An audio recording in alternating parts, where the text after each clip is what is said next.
يتلون كتاب الله وأقاموا الصلاة وأنفقوا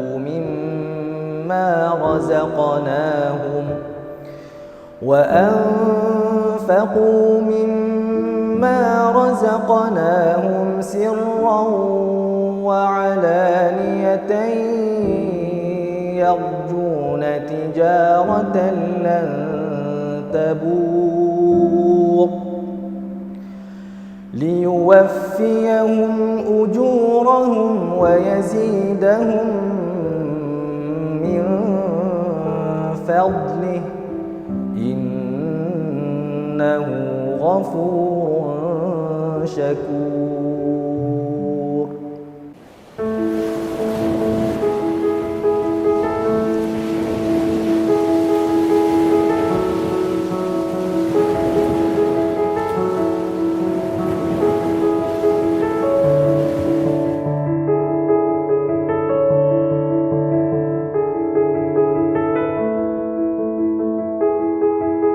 Di Malaysia, terdapat pelbagai jenis sistem tahfiz yang dijalankan.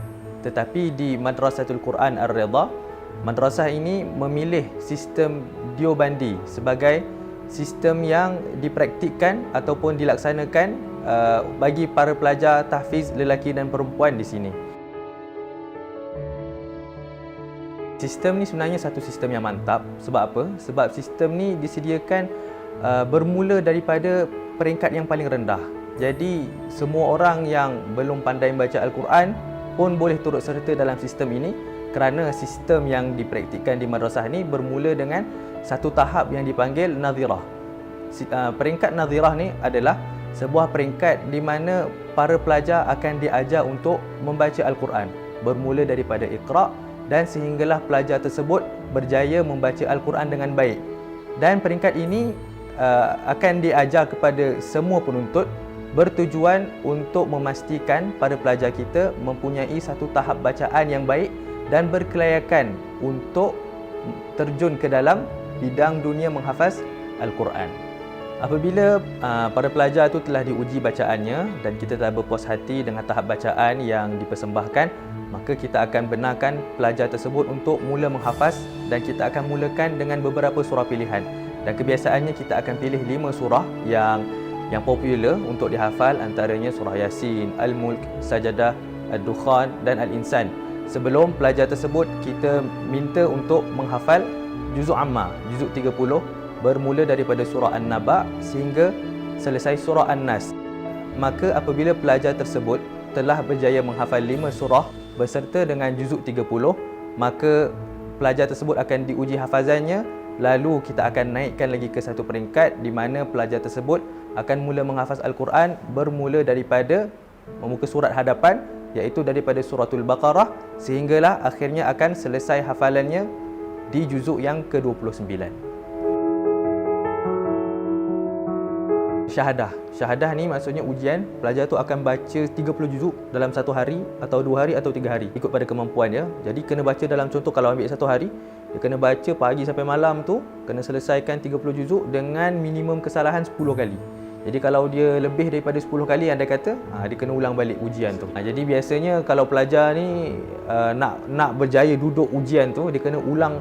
Lepas khatam tu dia kena ulang berpuluh-puluh kali khatam, mengulang. Jadi kena ulang kaji hafazan tu betul-betul dah kukuh, dah mantap, baru boleh duduk ujian, panggil ujian syahadah.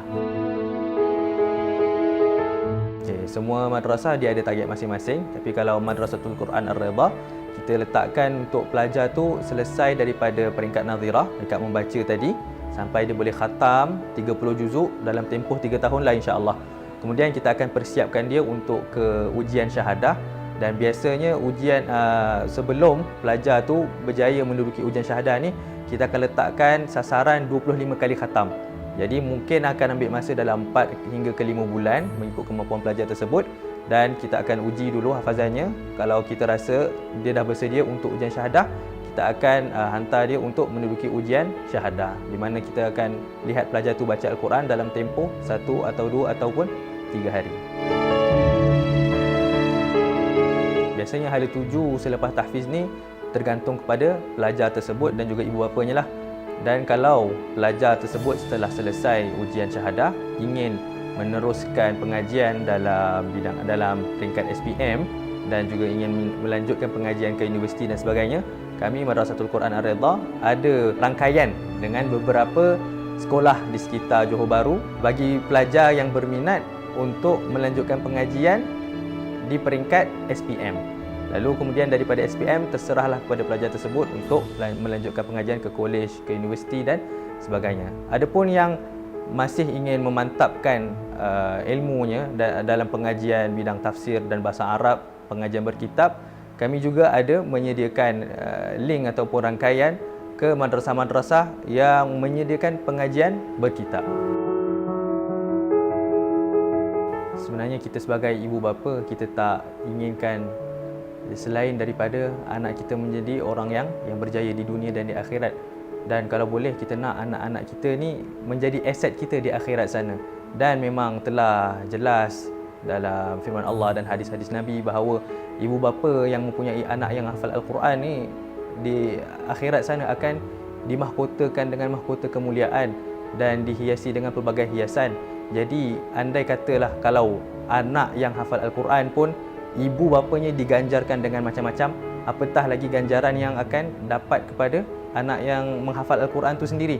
Jadi tuan-tuan jangan risau, hantarlah anak-anak ke madrasah Al-Quran, belajar menghafal Al-Quran, kerana insya-Allah Ahlul Quran ni Allah jamin rezekinya di dunia dan di akhirat.